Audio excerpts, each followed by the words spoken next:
Сред прашните равнини и тревистите савани на Африка живее едно от най-древните и внушителни създания на планетата – носорогът. Масивен и тих, той е оцелял почти непроменен в продължение на години. Носорогът е истински гигант на сушата. Той може да тежи над 2 тона, а тялото му е покрито с кожа, дебела до 5 см, която наподобява естествена броня.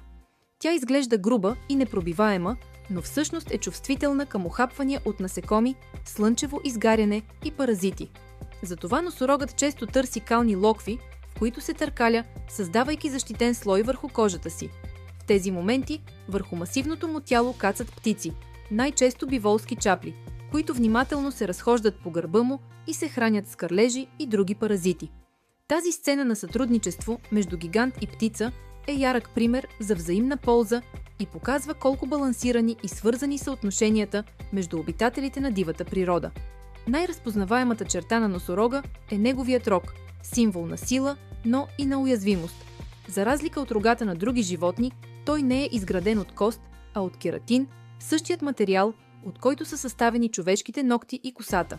Рогът расте през целия живот на носорога и при някои видове може да достигне дължина над 1,5 метра.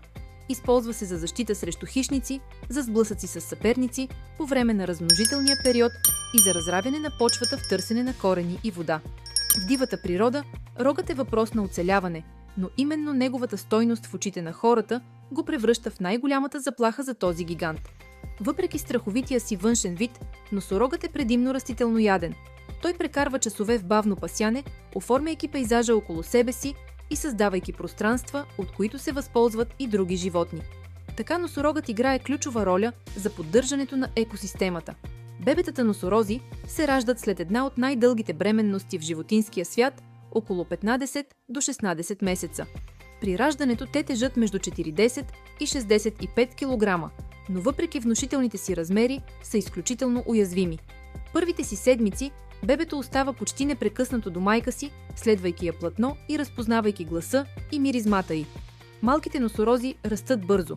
През първата година могат да отвоят теглото си, а кожата им все още е мека и гладка, без характерната бронеподобна дебелина на възрастните. Рогът им не е развит при раждането и започва да се оформя едва след няколко месеца, като малка издатина.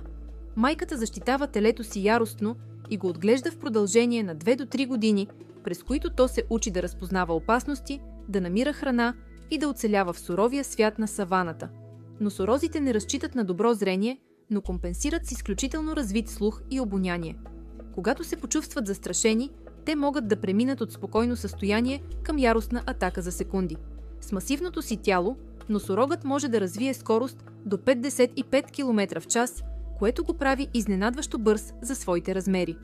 Повечето носорози живеят самостоятелно, като се събират с други единствено по време на размножителния период. Те използват миризми и звуци, за да маркират територията си и да комуникират помежду си. Невидим език, който поддържа реда в дивата природа. Днес обаче този гигант е изправен пред сериозна заплаха. Браконьерството са довели някои видове носорози до ръба на изчезването.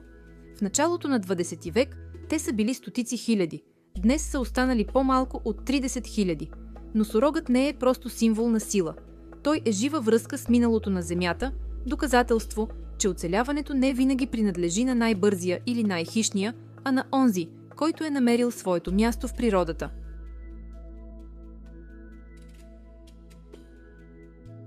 Благодаря за гледането!